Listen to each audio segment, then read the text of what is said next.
Dear friends, PT की answer की release हो चुकी है। आंसर की रिलीज होने के बाद बहुत सारी चीज़ें और भी ज़्यादा स्पष्ट हो गई हैं और आफ्टर आंसर की रिलीज होने के क्या सिचुएशन बन रही है कट ऑफ मेरिट की, क्या पॉसिबिलिटी हो सकती है, इस पर मैंने आपको पहले भी जानकारी दी थी। आज उसी जानकारी के सपोर्ट में मैं फिर से आपको एक सर्वे बेस्ड इंफॉर्मेशन देना चाहता हूं। आप लोग देखें इसको और समझने की कोशिश करें कि रियलिटी क्या है।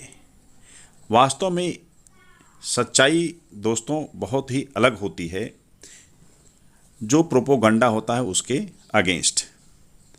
जब आप रियल में आंसर की मिलाते हैं तो बहुत सारी गलतियां पकड़ में आती हैं, बहुत सारी मिस्टेक्स भी पकड़ में आती हैं और हकीकत पूरा सामने आ जाती है। ऐसे में क्या हो सकती है कट ऑफ मेरिट और आपको क्या करना है। साथ में एक स्टूडेंट की मैं ऐसी मिस्टेक बताऊंगा आपको जो कि पीटी में 70 प्लस में क्वेश्चन कर चुका था, किया था, लेकिन फिर भी वो पीटी से बाहर हो गया है। उसकी क्या मिस्टेक है, आइए हम लोग उस पर भी आज एक नज़र डालेंगे, जिससे कि आने वाले एग्जाम्स में आप लोग इस तरह की कोई गलती न करें। तो चलिए पहले हम लोग देखते हैं हमारा सर्वे क्या कहता है। देखें, सर्वे के डाटा को अगर आप देखेंगे तो यहाँ पर सर्वे किया गया है रियली 50 स्टूडेंट्स का, जैसा कि आप यहाँ पर देख पा रहे हैं। Survey of 50 students. देखिए इस सर्वे में है क्या, हमने पहले उनका क्या आकलन था और बाद में उनका क्या रियलिटी है। जब आंसर की उन्होंने मिलाया तो क्या उनकी पोजीशन है, इस पर हम डिस्कस करेंगे और देखेंगे कि किस ग्रुप में कितने परसेंटेज बच्चे आते हैं, क्या पॉसिबिलिटीज़ हमारी बन सकती हैं। तो देखिए सबसे पहले 50 में से 20 ऐसे स्टूडेंट्स की बात हम करेंगे जो स्टूडेंट्स ये कहते थे कि मेरे मार्क्स एबव 60 या 65 होने चाहिए। बट आंसर की में जब मिलान किया गया तो उन्होंने पाया कि 45 से 55 मार्क्स ही उनके करेक्ट हो पा रहे हैं। इस तरह से 50 में 20 बच्चे वास्तव में 60 से 65 की उम्मीद कर रहे थे, लेकिन उनको केवल 45 या 55 मार्क के बीच में ही अंक प्राप्त हो पा रहे हैं, यानी 40% बच्चे इस कैटेगरी में हैं। 14 प्रतियोगी छात्र दोस्तों ऐसे थे जिन्होंने कहा था कि मेरे क्वेश्चन 65 या इसके एबव होने चाहिए, लेकिन उन्होंने पाया कि उनके क्वेश्चंस 55 से 58 के बीच में हैं, यानी 28% बच्चे ऐसे हैं जो 55 से 58 के बीच में जा रहे हैं आउट ऑफ 50 स्टूडेंट्स।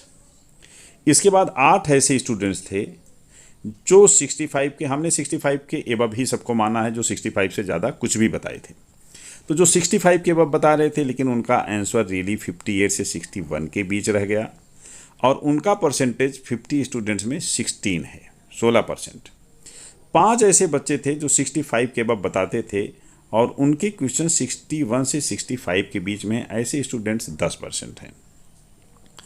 अब आगे देखिए, केवल 3 स्टूडेंट ऐसे हैं जिन्होंने 65 बताया था, एबव 65, और उनके रियल में मार्क्स 65 के एबव हैं। एक का 68 है, दूसरे का 70 है और एक का 73 है। तो इस तरह से ये 6% स्टूडेंट इसमें हैं।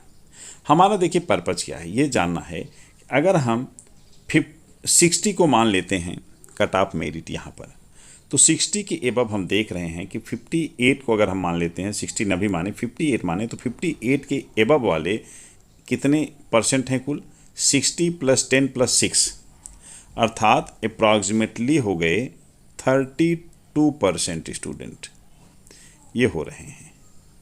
अब आइए इस आंकड़े का हम थोड़ा सा देखते हैं क्या इफ़ेक्ट होगा कट ऑफ मेरिट पर। देखिए कट ऑफ मेरिट का आकलन करने से पहले मैं आपको बता दूं कि कुल 16 लाख स्टूडेंट लगभग एग्ज़ाम दिए हैं और सरकार की पीटी पर बेस्ड जो वैकेंसी आने वाली है वो लगभग 77,000 या इसके एबव है, ऐसा माना जा रहा है। यूपी SSC को केवल लेखपाल या स्वास्थ्य कर्मियों की भर्ती नहीं करानी है, उनको इस 77,000 के आसपास की जो वैकेंसीज टोटल बन रही हैं, इन सबको पीटी के बेस पर ही आगे चलकर फिलअप करना होगा। इसका मतलब ये क्लियर है कि उनकी जो मेरिट होगी वो इतने अभ्यर्थियों या इतनी वैकेंसीज को लेकर के कट ऑफ मेरिट बनाई जाएगी। अगर इसके ग्राउंड पर हम देखें और ये देखें कि 77,000 में अगर पर वैकेंसी 15 स्टूडेंट्स को क्वालिफाई कराया जाए तो ये संख्या कितनी आती है? ये लगभग आ जाएगी 11,50,000। इसका मतलब 16 में से 11,50,000 स्टूडेंट्स क्वालिफाई कराए जा सकते हैं। ये मेरा अपना आंकड़ा है जो कि फैक्ट कह रहे हैं उसके ग्राउंड पर। मैं मानता हूँ ये आंकड़ा अगर न भी हो, 8 लाख स्टूडेंट्स भी अगर क्वालिफाई कराए जाते हैं तो 50% का आंकड़ा आता है। और 50% स्टूडेंट्स अगर हम जाके देखेंगे तो 50% स्टूडेंट तभी मिल पाएंगे जब कट ऑफ मेरिट 50 के आसपास रखी जाती है। तो ओवरऑल हम कह सकते हैं कि कट ऑफ मेरिट 50 से 60 के बीच में ही होनी है। बच्चों, अब हम आपको ये बता दें कि मैंने जो आपको पहले अपना फर्स्ट डे 1 से मेरिट बताया था, यही बताया था कि 50 से 60 के बीच में कुछ हो सकता है। और आज वो आपको फैक्ट्स के बेस पर भी हमने बताया, करेक्ट लगभग वही आंकड़ा हमें मिल पा रहा है। देखिए, जब भी हम आंकड़ों के आधार पर, करेक्ट इन्फॉर्मेशन के आधार पर रिजल्ट निकालते हैं तो सही तस्वीर सामने आ जाती है। अन्यथा आत्मज्ञान की जो गंगा बहती है उसमें आप कुछ भी बोल दें, कह दें, वो एक अलग बात होती है। तो आप लोग ये मान के चलें कि 50 से 60 के बीच में ही कट ऑफ मेरिट रहनी है, बहुत ज़्यादा इसमें अंतर नहीं होना चाहिए।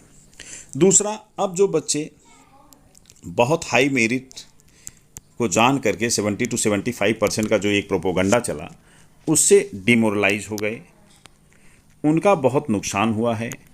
क्योंकि जब उन्हें पता चलेगा कि नहीं वो सेलेक्ट हैं पीटी में, क्वालिफाइड हैं पीटी में, तो उनका इतना ज़्यादा टाइम लॉस हो चुका होगा कि फिर से उनको उसका बैकअप लेना कठिन हो जाएगा। तो मैं ये मानता हूँ कि आप डिमोरलाइज करते ही ना हों और अपनी तैयारी जारी रखें, पूरी मेहनत के साथ जारी रखें।